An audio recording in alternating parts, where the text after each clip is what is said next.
Welcome to another episode of the Pastor to Pioneer podcast. I'm here today with a special guest, and I've probably said that before to people, but this is like a legit a special guest.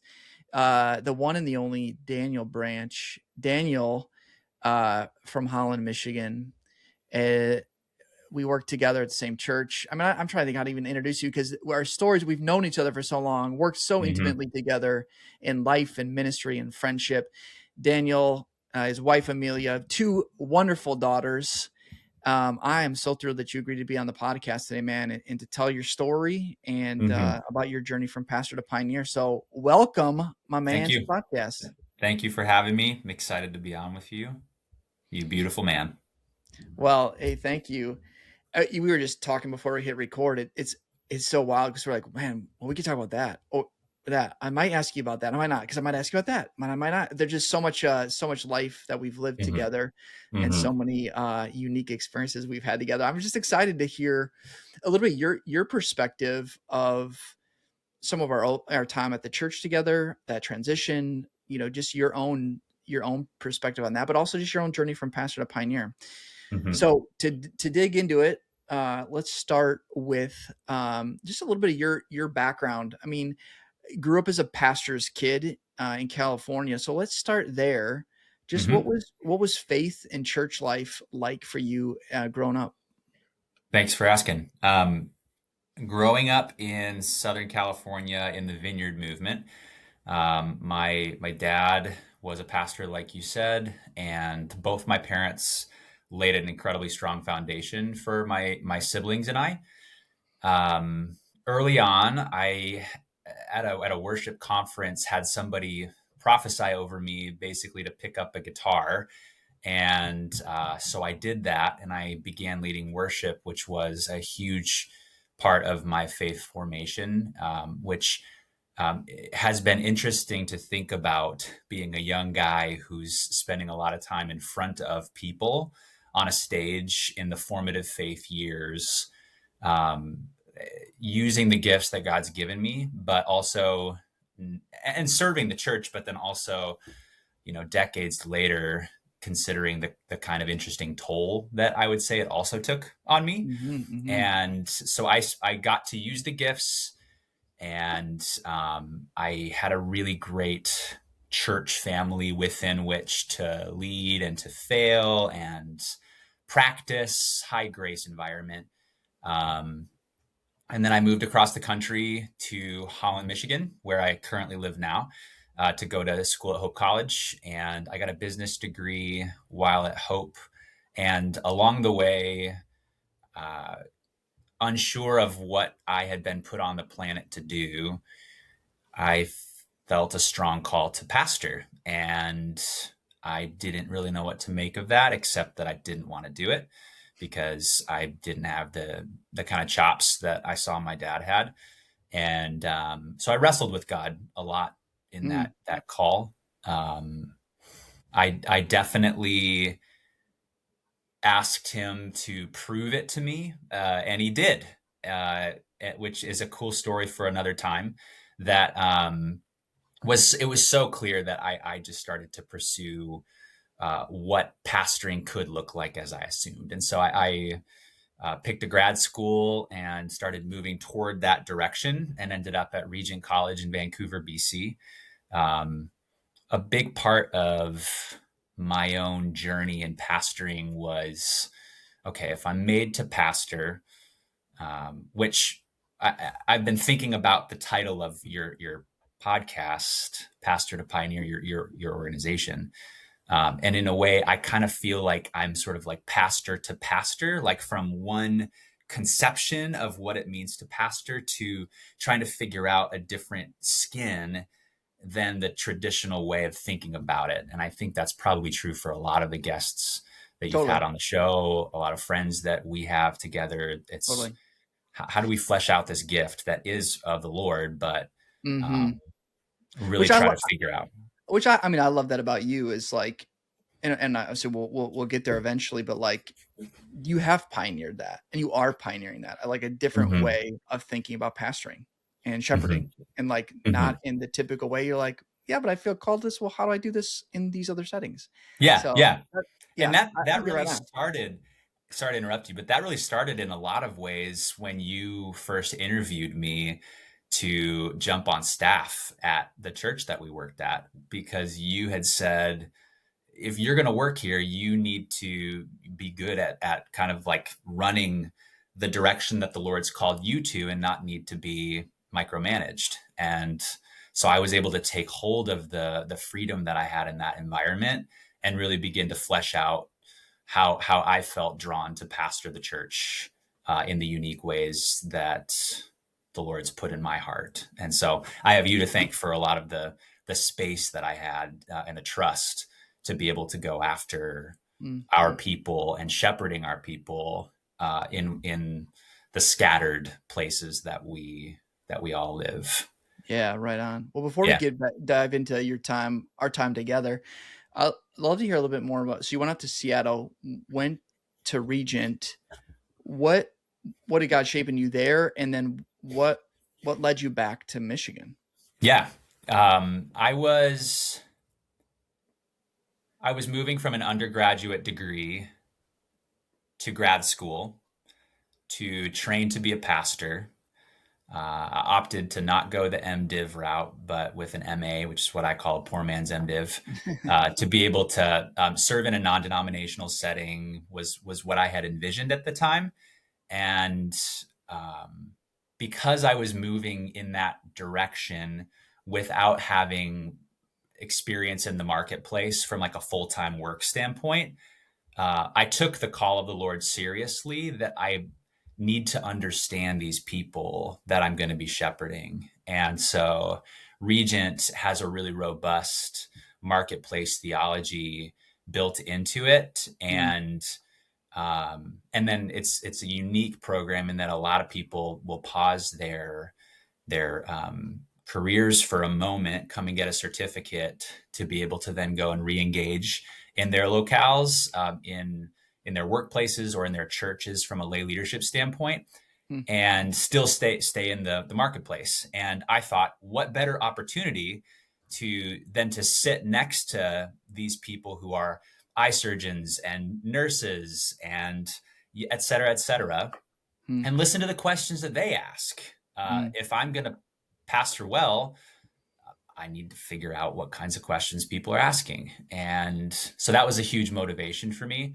And I definitely drew from that um, in so many ways. So I paused my seminary degree to go and marry a girl in Seattle, and it didn't go well. And I needed a place to come back to and heal up. So I ended up back in Holland, living in a friend's basement.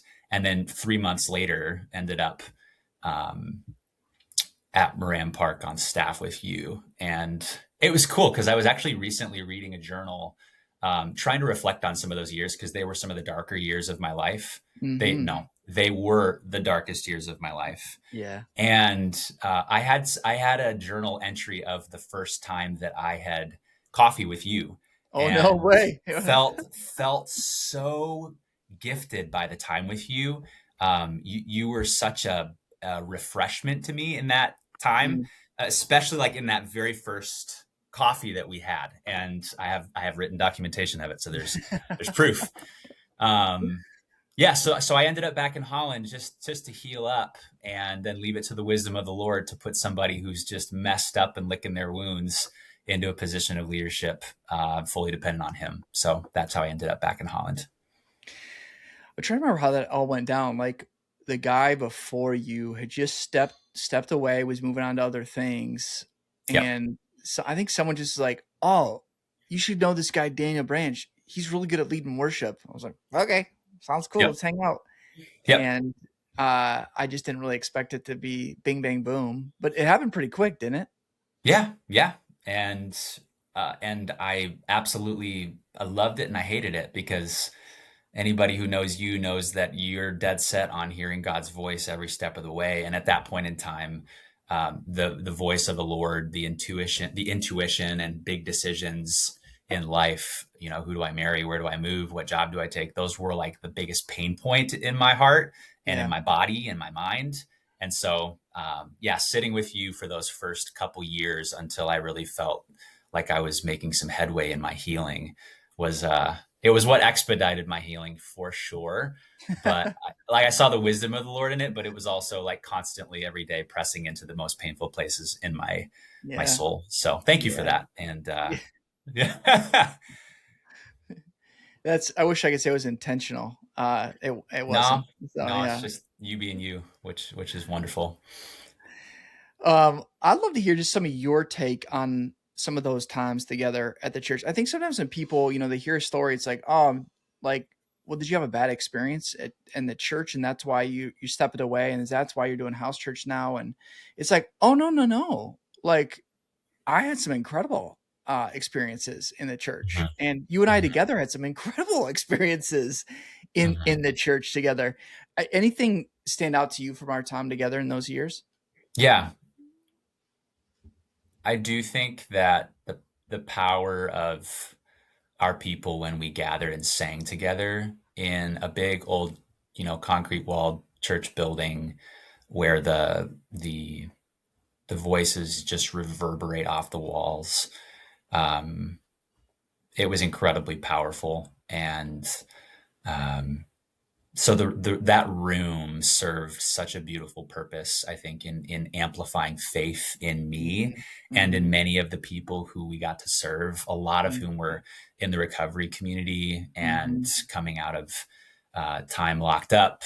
And I felt a lot of empathy in that space, just having been in sort of like a mental locked up place and just needing the mercy of the Lord to free me. And so I think our body that we got to serve, um, that was a sweet thing to sing together mhm, and to watch the way that the recovery community can shape a larger community, especially in a town like Holland where there's this larger disparity.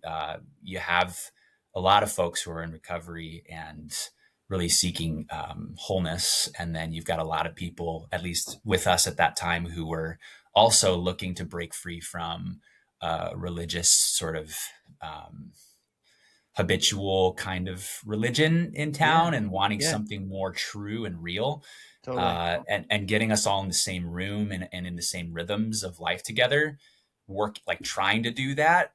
yeah, There was some incredible transformation that we got to see happen, totally, um, and to be able to see people freed from demons and to see healings happen. There was so much faith in that community and so much of it compounded. It like you add more people who are hungry, who have faith in that. uh, we saw the Lord do some really sweet things. I I also think, oh sorry, I'll I give just you a chance laugh to at. talk. I mean, some of these things you say that it, like, brings up so many memories for me too of just like, yeah. I mean, I always would sit in the front, not because it's like, well, I'm important, I gotta be toward the front. I like sitting in the front because you would hear all these people singing, and like half the time I would be yelling, singing, and I couldn't even hear myself because it was Yeah, just like overwhelmed by that. yeah, But yeah. it's so funny. You'll appreciate this. I just ran into an old friend of ours, Scott, recently, and he was saying, I was speaking about demons. He's like, yeah, I was dating this girl once, and I was bringing her to the church for a little bit, and all of a sudden one Sunday, some demon started manifesting, and you told it to leave, and and that freaked her out. So we stopped coming until we broke up. Then I came back after we broke up. I was like, oh my gosh, sorry, man. I was like, it didn't happen that often. It was like very No. few times, very few, but like Yep, it's not, yeah. So yep, yep, I'm like, sorry about that, man. Probably put a little strain in your relationship. That's fine. It needed to be. yep.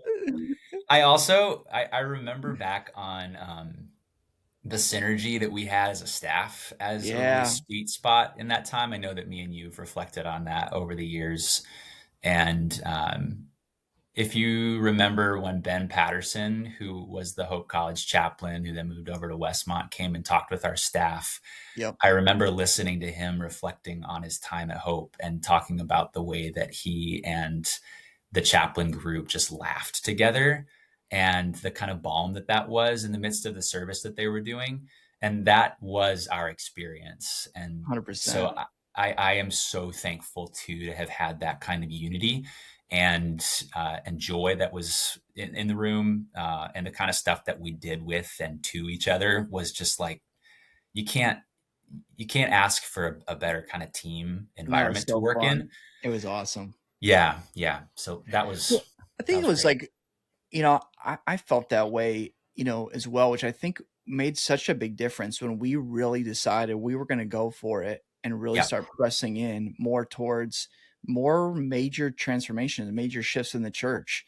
yeah, Like leading up to COVID, we started really talking about, hey, we don't line up with the New Testament. And your big thing of like, I don't think we love each other. We're not doing the one yeah, another as well. yeah, And just talk about how hard that was to do in that larger gatherings, or really to elevate and press people more towards simple church. And then when COVID happened and we realized, wow, we actually don't love each other. And wow, yeah, we aren't empowering people well. And just seeing the yeah, need for more major shifts, I think we knew it was going to be really hard. yeah.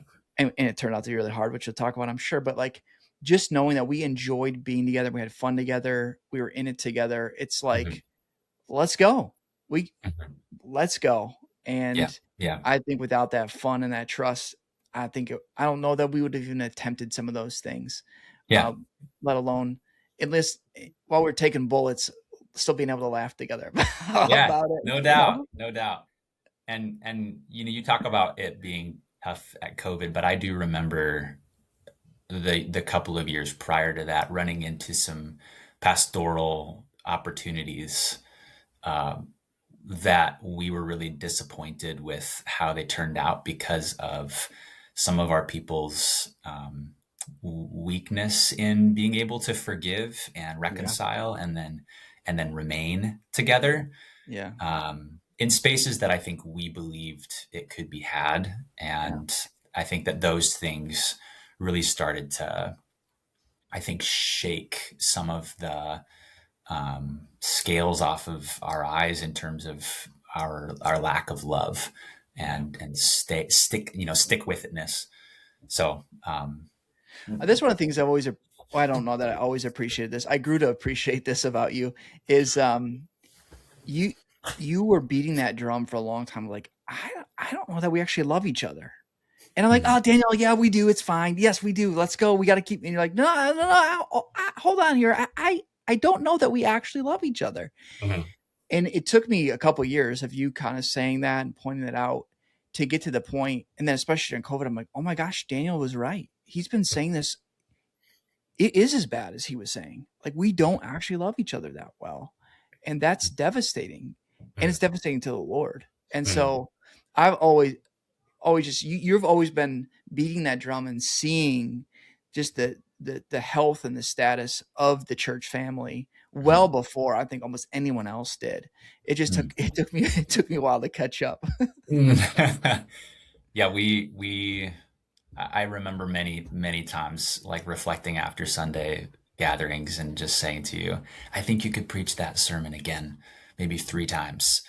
And that's part of the hard part about like the rhythm of Sundays is, like, can we hang out in a space for as long as the Lord wants us to, and risk repetition to the point of people becoming unhappy. But if the goal is formation, how are we getting there? And I think our people thought that, I think our people really, really liked each other. Yeah, they liked each other a lot. And there was some genuine love in the Mhm. community because we were pretty large, but there is definitely, like, when you look at the whole, Yeah. and that's, I think, what we were constantly trying to do is, this tomato plant, yeah, it's bearing some fruit for sure, Yeah. undeniably, Yep. but we want something so robust, Yeah. to pull a metaphor out of Jim Wilder and Michael Hendrick's book, The Yeah. Other Half of Church. I think that was what we were hoping for, was that kind of robust, incredible fruitfulness, and it was hard to find. Yeah, what was that like for you when you started realizing, "Oh, wait a minute." Again, not that there's no fruit. It's not that God wasn't moving, because he was, and there Mm-hmm. was some fruit. What was that process like for you, though, of coming to some of that, aha moment or oh wait a minute moment there, we're lacking a lot. I'd love to hear just a little bit more behind the scenes of that for you. Yeah, I think that it's probably a common experience here, at risk of assuming, that a lot of us, when we start young, we're idealistic. And so we have a lot of Mhm. hopes for how the church is going to function together. And then we live life, we do years in a community, and we just get to see the areas where growth is needed. And so I think just running into the disappointments with people who I really loved, Mhm. hurting people who I really loved, and Yeah. hoping for reconciliation, and then not being able to watch that happen in certain cases, um, that really just started to cause me to ask those questions of what is the format, what's the form that's going to be most conducive to forming the things that are most important to the heart of God for the church in the 21st century. Mm. That was the ultimate question. And to our point earlier, it was bearing fruit, but I think I just began to synthesize in my own heart that the I don't even know that it was nothing new. It's just like Jesus wants his church to love one another well. And we were so passionate about our witness in the city. We wanted people to be free. We wanted people to experience the life and love of Jesus. Um, but but we like each other a lot, and yet the ability to forgive, long suffer together, some of those really like the less sexy Mhm. expressions of agape love, when those things aren't present, then our witness is really undercut, and that was then ultimately opened up uh, by the COVID experience. But it had begun earlier for me, and so when we started to move towards house church in a more concerted manner, I felt a lot of belief in what we were heading towards because, uh, knowing some of the like my history here might be wrong, but when the megachurch movement birthed, um, I think that there was also the birth of the small group because they Mhm. Mhm. realized in wisdom that Mhm. the church needs that more intimate space for the formation of certain things that the Sunday big gathering just can't do. And Yep. so Yep. our efforts to try to figure out what that looks like, and how to really create spaces that will give people the best opportunity to grow in loving one another and all of its tangential fruits. I think that I was a complete proponent of that. Like, let's go, I'm in. The house church seems like a really good direction to run after, to begin to form. And we had been experimenting since day one when I was on staff back in early 2014. So it wasn't like, okay, Yeah. 2018 comes and we're like, all right, we should maybe start doing house church. We had been Yeah. like trying and failing for a Oh yeah. long time, Long which I time. think is important backstory Yeah. to Yeah. our, This our wasn't a comments quick right now. overnight thing. We tried for Nope. many many years. Was it weird for you or like a hard internal wrestle because you had a really unique perspective on, especially on a Sunday morning, because here you are at a the church is packed out and there are seasons people are sitting on the floor, people are like singing their guts out, and in the eyes of a lot of church world people, they're like, "That's amazing, you guys are killing it," and you are going, "Yeah, we're really not though. I mean, it's cool we can sing to the Lord, but like, are we walking in love? I don't know." Was that was that weird for you? Because you even had a different perspective than I did in the midst of this whole thing. Mm-hmm, mm-hmm. Yeah. What period of time are you mostly thinking about? Just like I over the think course. I think when we really started, like 2019 going into 2020, and then making those shifts throughout 2020. Yeah. I think I just broke.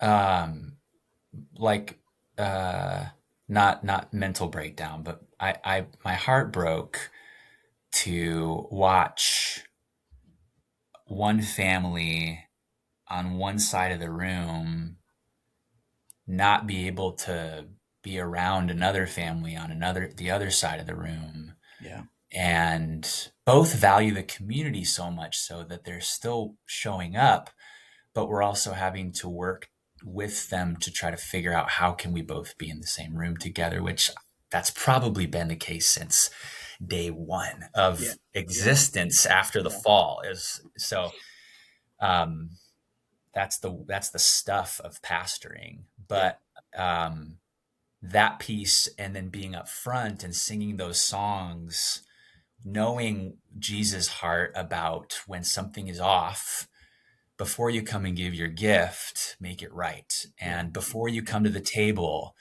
make sure you check your relationships within the body horizontally. Otherwise, you're going to be profaning the gospel, Yeah. which is how I read 1 Corinthians 11. Yeah. And um, so those things, as a shepherd in the community, really began to take the zest away from the songs that I had kind of talked about at the start, where now I'm seeing under the hood and I'm just heartbroken and Yeah. trying to continue to lead people in faith, and God's still doing things. But again, looking at Yeah. Yeah. the whole and the health of the whole, that piece was increasingly sad. And Yeah. so, yeah. So obviously for us, 2020 hits. We Yeah. don't live stream. We are encouraging people to be in living rooms to whatever degree they're comfortable and whoever they're comfortable with. Many already they already were. I mean, that wasn't like a new thing. Many of them already were. And half the church thought that was a terrible idea, so they left. They left during that Hmm. time. But I do remember like that stuff that we'd wondered about and thought was there got exposed even more during COVID. The elders really saw it even more clearly, like, oh yeah, this is really bad. And we need to press more into not making about the Sunday morning thing. And do you remember those times we were trying to like not just say we were going to elevate the gatherings in homes, but like therefore we were going to simplify these larger gatherings for the sake of they don't not taking all the time, energy, and resources. I'd love to hear your perspective on that phase of the journey. Hmm. I remember we tried something unique when we did start gathering again together. Because you're right, we paused gathering. We were hoping that the seeds that we'd sown would actually show, or maybe it's more of the little trees that we had planted already. We had Yeah, yeah, hoped that they could bear some weight yeah, under pressure, yeah, um, and it was it was there, but it was not.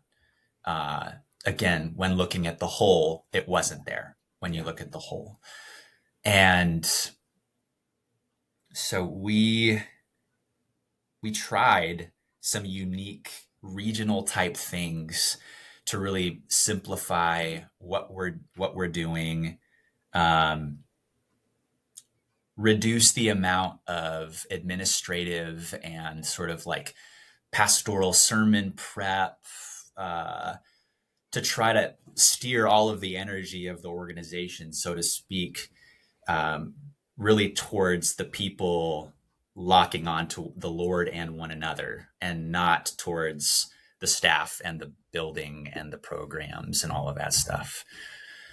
And that was not met with a lot of excitement at all. That, if you remember, I it that's just one way to was. put it. It was not. And I thought that there were some really good, fresh ideas. People were not excited about the idea.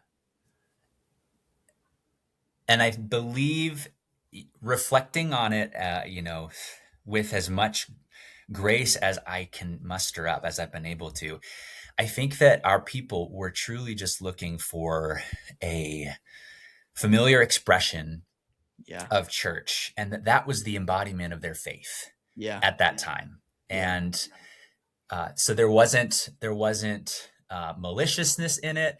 It was just, we believe, this is, I think, the attitude of a lot of our people. We believe that in order to be faithful to God during this season of pressure, we must have X, Y, and Z.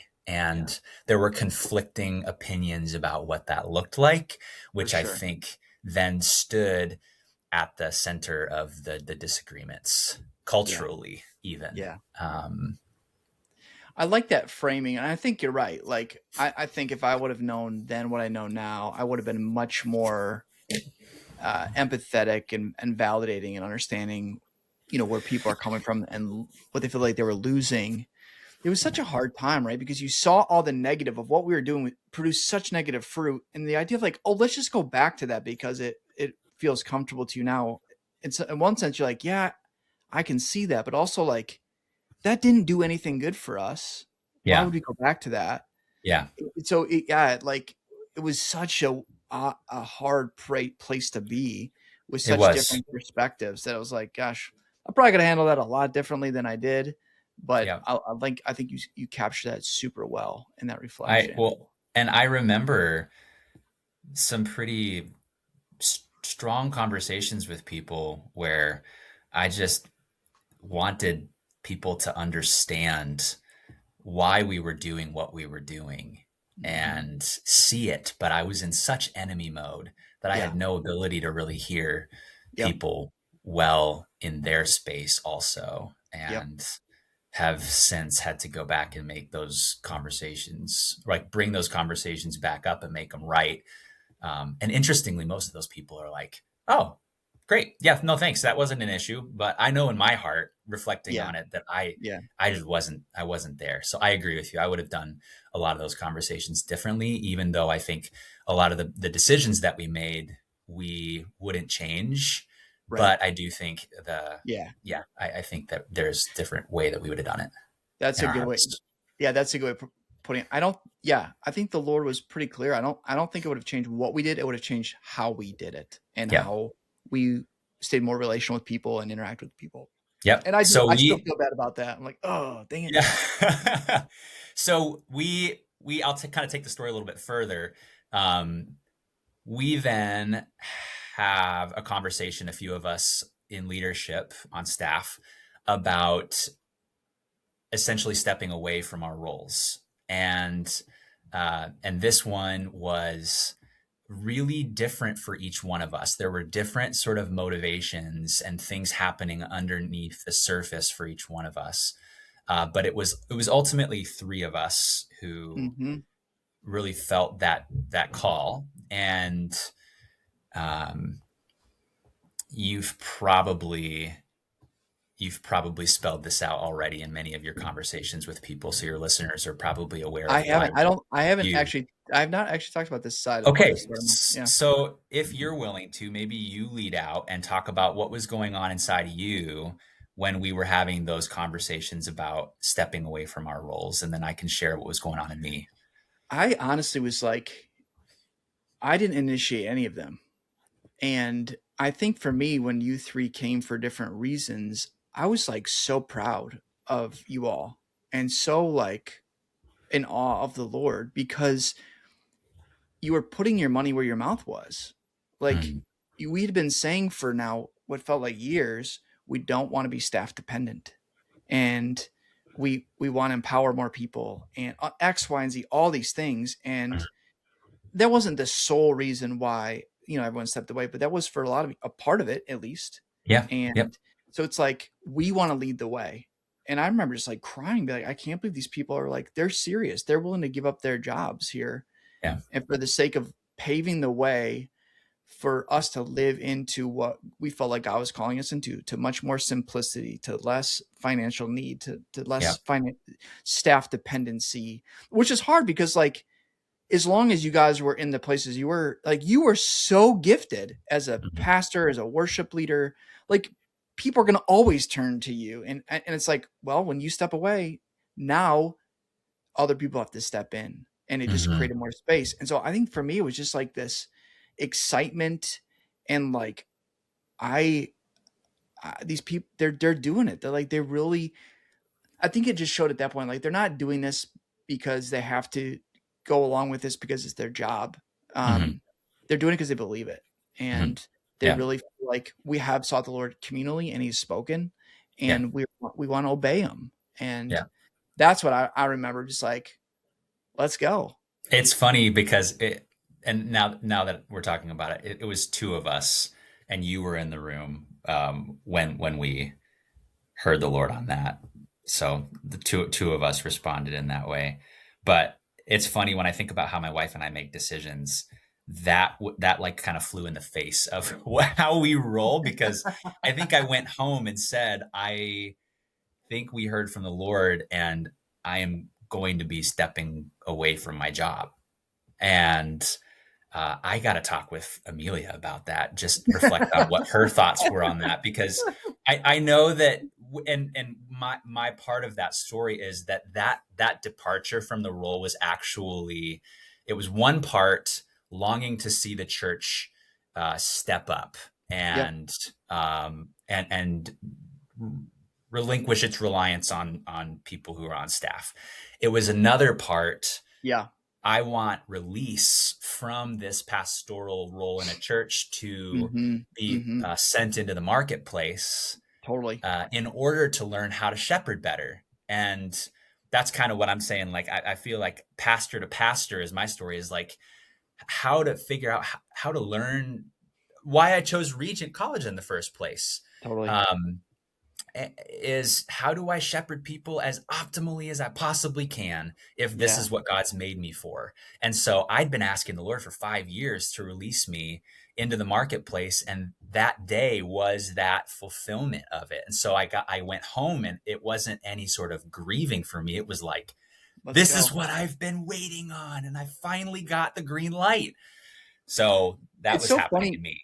me. Now that you're saying, I think for me, there was also part of it. I was also a little jealous because likewise, for 5 years, I'd been praying for a release. Yeah. And the Lord's like, nope, nope, nope, not yet. So he's like releasing you guys. Right. I'm like, oh, how come they get to go and I don't? Yeah. And now I was pretty shortly after that. But yeah, I was like, I was kind of sad and like a little jealous, I guess, at first. Yeah. Um, and you guys just paved the way. And Mm-hmm. that I think the cool thing is the elders are really supportive. And Mm-hmm. um, I mean, I remember planting the seed saying to the elders, my role needed to change because the way it's structured, people are going to be dependent upon me still, Yeah. and started having conversations, but there was no clear, what does this look like for me? And you Yeah. guys were like, see ya, we're out. And Yeah. I thought, I was like, oh, have fun. I love Yeah. you. Yeah. Bye, Daniel. So dynamic. So dynamic. And I have to, like, before we move on, I have to spotlight your faithfulness to staying while waiting, because knowing what it's like to have a vision for something and having to wait in obedience in something that isn't what you want it to be. It just shows a lot in terms of your humility of Mm, being in a senior leadership role, which was, like it or not, very different than my role as a yeah. support pastor. And um, so again, I'm not sure what kinds of things you've shared with your audience here in terms of the challenge that it was to wait. And you even had a couple of instances where you thought that you had heard something, brought it to us, and then we actually listened together and ended up not going in a direction that would have resulted in Yeah. you moving towards being released. So That's right. can That's you right. I take forgot can you about take that. like a minute or 4 or 5 and just talk about what that was like for you? Yeah, that's interesting. I haven't thought about that in a while.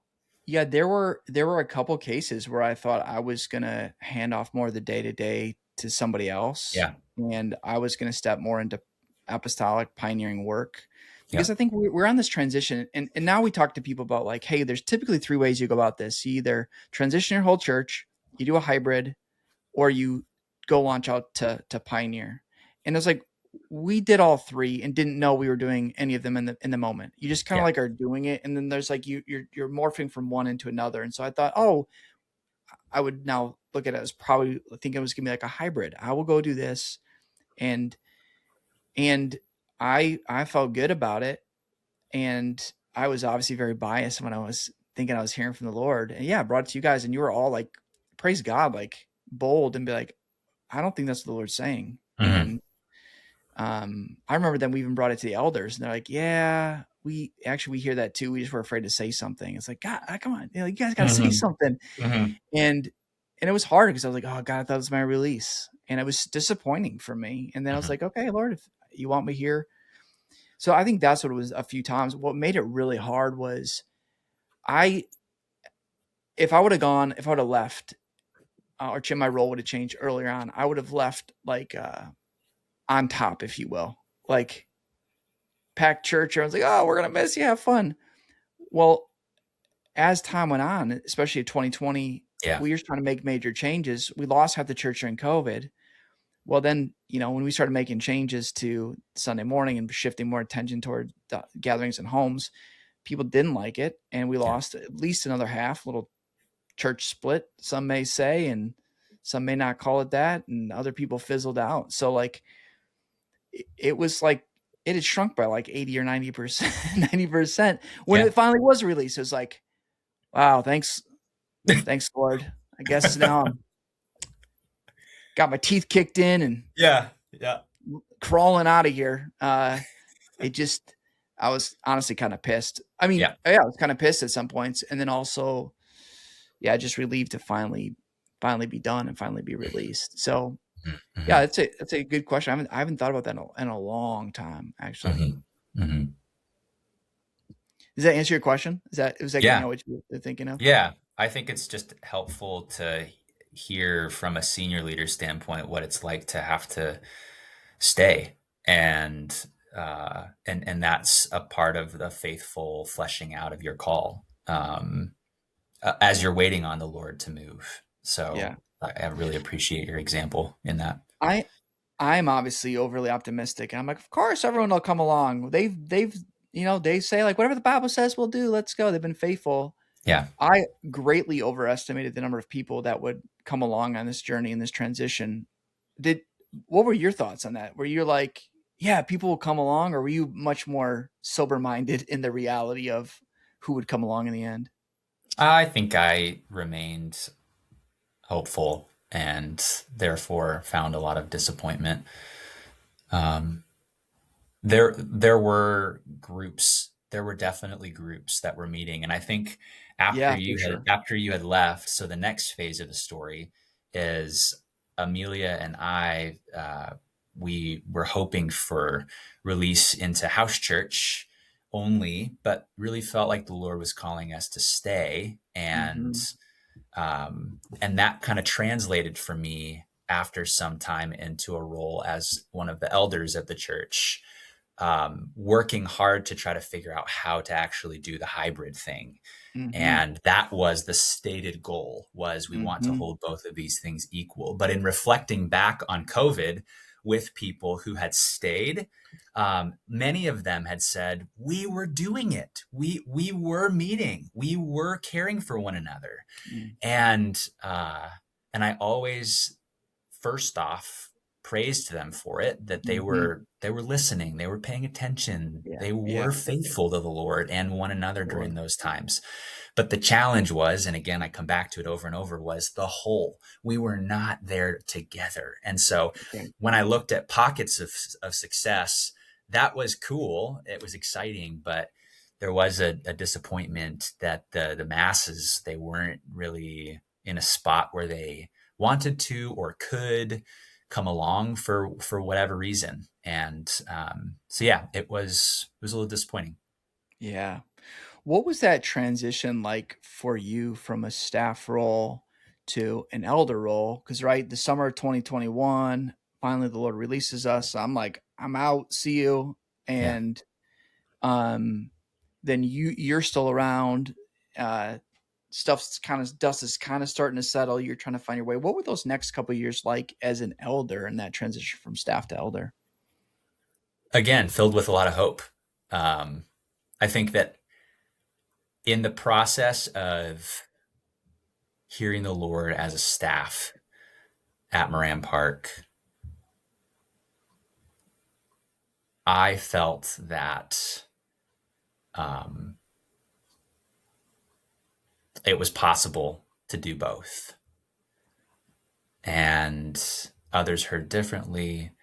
Um, So we stuck around because of the belief that this church is really making some staff tweaks, For sure. some job description adjustments, some structure type changes that Yeah. show me that there's some real intention towards a true 50-50 split, if you want to call it that, Yeah. and Yeah. really trying to elevate the small community. And so staying felt like, okay, this is the opportunity to really test and see if this can happen. Yeah. And um, so I was filled with a lot of hope and really spent 3 years as an elder with a sweet little tiny church.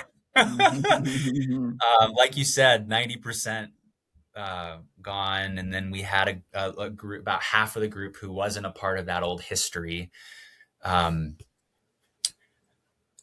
really trying. Yeah. Yeah. And a sweet elder group, Yeah. man, Oh, so sweet. kind of like So sweet. the kind of intimacy that we shared as an elder group. I love those people. Um, and I sat in that space of elder leadership, really trying to see if it was possible to make it happen. And so if you want to ask the question, is it possible? You can right now. If you have another thing that you're curious about, No, let's go there no, first. you teed that one right up. Daniel, tell us the $1,000,000 question: is it possible to do both? I do not believe that it's possible to do both. After trying hard, I think that one will always be subservient to the other. And Mhm. I believe that the big has its place. I Mhm. believe the brick and mortar has its place. But like I said earlier in the call, I think that the things that the Spirit wants to form in his church in the 21st century are not best grown in a brick and mortar context with a Mhm. staff building budget programs. I Mhm. believe that they're grown best in the small setting. And so trying to do both of those things corporately and then also with my family for 3 years, the pull is just it's constantly there, and the center of gravity I noticed was always towards the Sunday gathering, and that became really frustrating, and it became something that eventually we were hopeful to, finish well in the time as in my role as an elder. But we really tried. We Yeah, really tried. you did. You And did. and that group is still there, really, really trying and Yeah. succeeding in some beautiful ways. Yeah. But yeah, I don't believe that the two really work well in the time and place that we live. Yeah. I don't disagree. Yeah. Yeah. And you were so encouraging as we discerned that call to eldering. I remember sitting with you in your living room and you guys praying with us and asking us some really good questions, but then ultimately blessing us as we pursued the Lord and obedience to Him. And so your friendship through that, um, I just experienced such a trust Mm. there, and like your trust in our ability to hear the Lord, and you didn't feel like you needed to cast that insight into us and make sure that we didn't leave your house before we knew that they weren't compatible. Um, you had a hope too. I felt that from you. You were like, I really hope that it's possible, and if you feel called to that, bless you, go. Mm. Um, so really, really grateful for that. Oh yeah. I mean, yeah, it was a wild time. It was a wild time. Mm-hmm. I'd love to hear a little bit more now.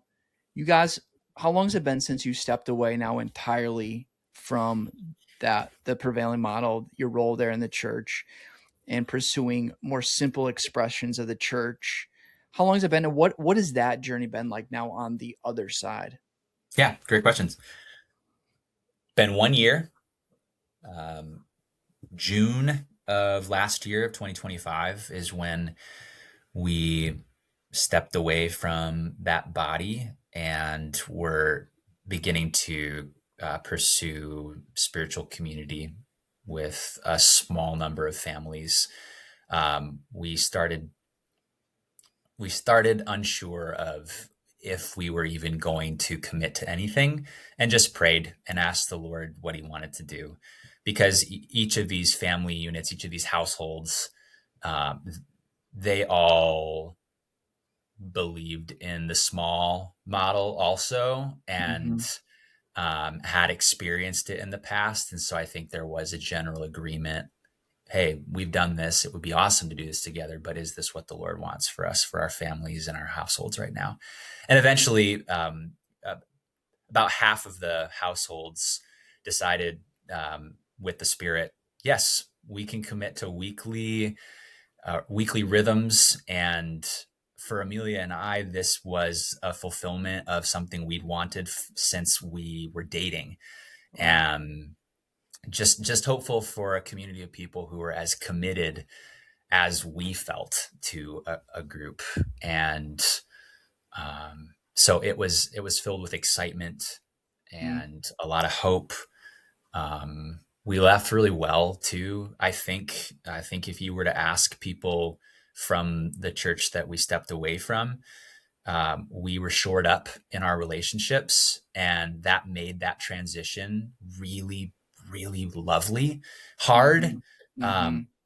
um, but at the same time, we were able to really like, oh my gosh, I bawled my eyes out in my last elder meeting with the group, because of the ways that they'd cared for me, Yeah. just as an individual, not Me as a too. worship Me leader. too. I remember Mm. telling you this. I gotta say this. Not once did they ask me to lead worship while I was an elder. Not once did anybody from the church come up to me and put pressure on me to lead. Uh, and I could not, until I was saying so long for now, appreciate the gift that was to me, and how that humanized me, and like detached me from my gift of worship leading, which had been something that I'd struggled with for a long time. And my community just cared for me really well. So to step away in a really good spot relationally made that transition really, really wonderful. And I know that that's not possible for everybody's stories. Um, Ours is unique in that, right? But I think that for what it was Yeah. really sweet. Yeah, I love that. I remember that. This is the same for me. They just loved us and cared for us and blessed us on the way out. Yeah. For us more as a family, the elders did, than just what we provided for them, and Yeah. just loved us well. And that's always sad to me when I talk to many pastors that they want to step out to pioneer and they don't get that blessing. They don't get that Yeah. love and support. It's met with resistance or animosity. And so, yeah, I do. I don't take that lightly. The gift that you and I Yeah. both received from that incredible group of people. Just I love them Yeah. dearly. Uh, it's hard even talking about. 'Em, like, man, I miss those guys. Like I Mm-hmm. miss such a great group of people. So Mm-hmm. lovely. Oh man, Mm-hmm. what has the impact had on your family this past year of being the church in much more simple ways?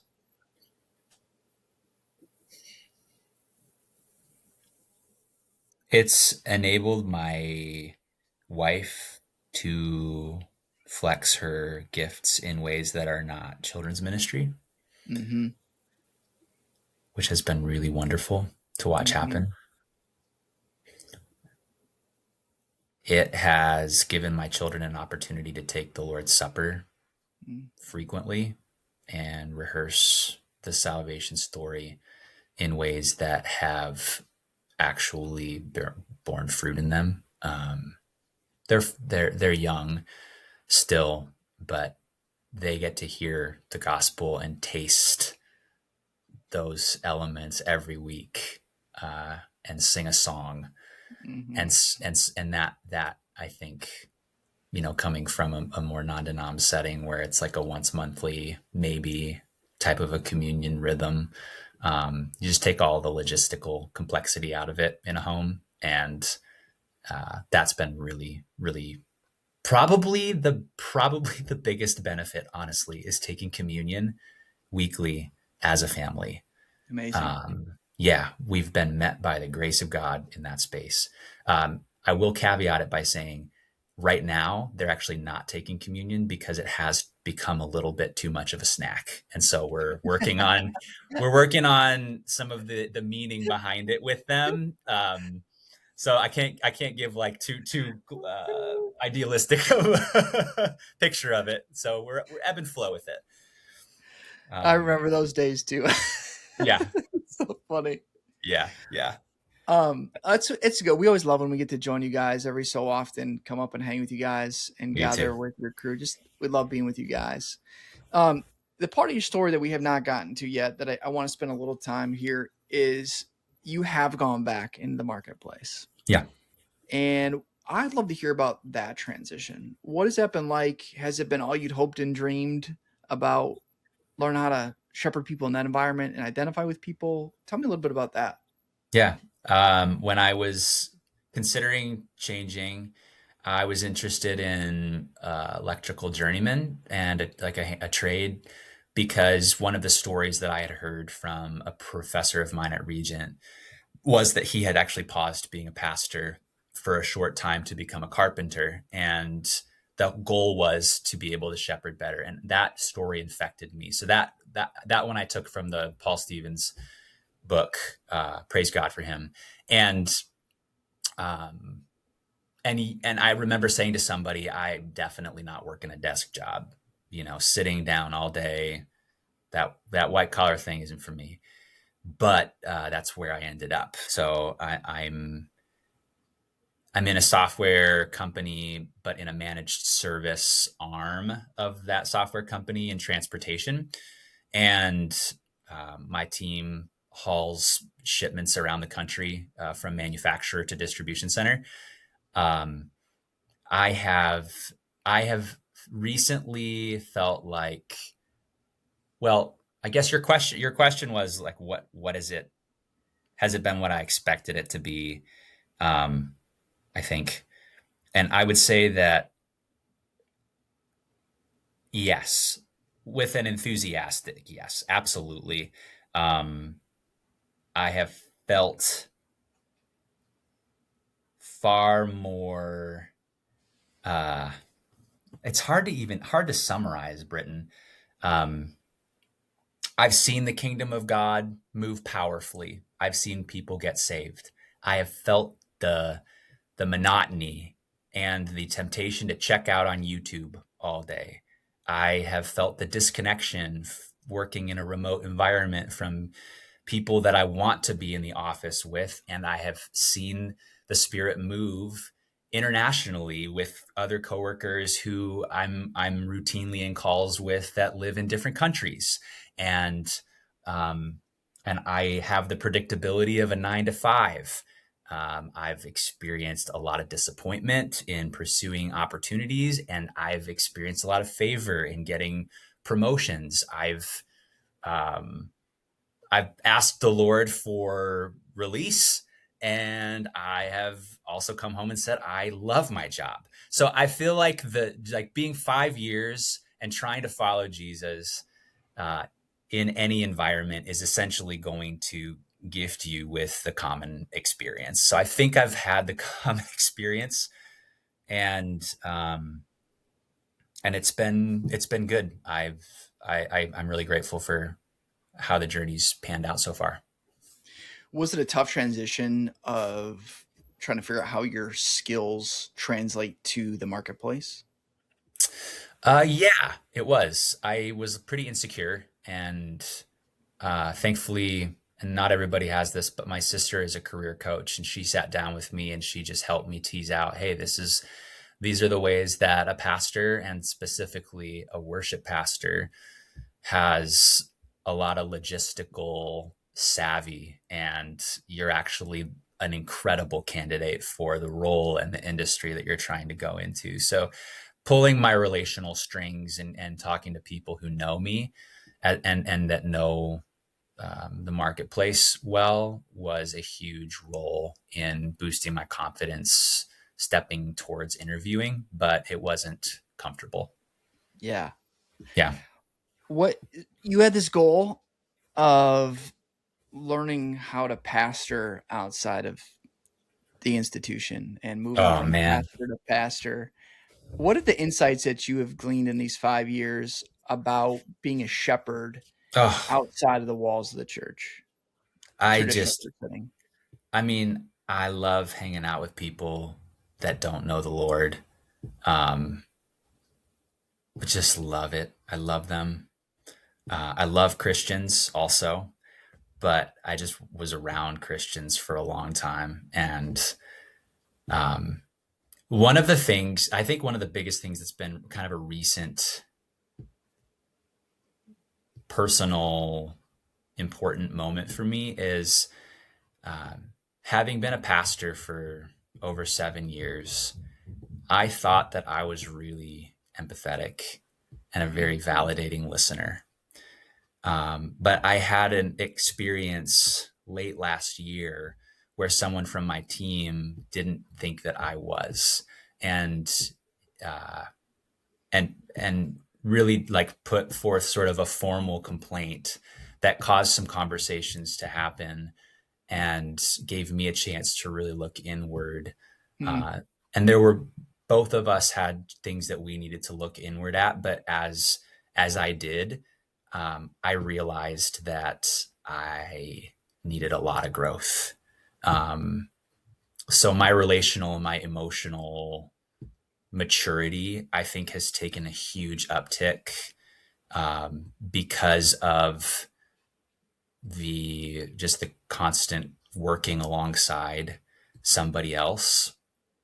Um, I think that I've grown in my ability to communicate, and I've often mhm. thought, how did I lead a team of 50 worship volunteers? How did those people follow my lead? I was horrible. I didn't get back to people. How did they deal with me? Um, so being in the marketplace, it's just like you kind of get a feel for what the expectations are. Being continually being aware of how the Spirit is refining me personally has been really important. But then also the role that prayer has played in asking God to disrupt the lives of people around me so that I can be ready to show up and step into those spaces with them. And then in my work particularly, there's pretty meeting heavy days, and it's easy to move from one thing to the next. And the role that prayer has played in waking my antenna up to the people around me when I do go into the office, and even in other remote settings too, though that's a little bit more challenging. But staying slow enough to perceive the Yeah, movement of the Spirit has been really important. And like I said, prayer's been the plumb line and the catalyst, I think, for my own awareness of what the awesome, Spirit's doing around me. awesome. And that's I to just say nothing about the work itself, which I could talk all day about totally. when it comes to being in the supply chain, which is a chaotic space, and just being a bearer of peace in the chaos of the supply chain, regardless of if you're a born to pastor. The call is really fun and fascinating to be in the supply chain space as well. Well, I told you this episode was going to go long just because of our history together, which it's I love that. But one of my last questions for you is I already asked you the $1 million question is if you can do both. You answered that. So maybe this is the $1 billion question Oh, is it is it possible to pastor people without a title? yeah. Yeah. I'll credit my dad with this one. He says a pastor is always going to pastor no matter what. And that's shaped my vision for life. Uh, and it's not caused me to ever question the call of God, thankfully.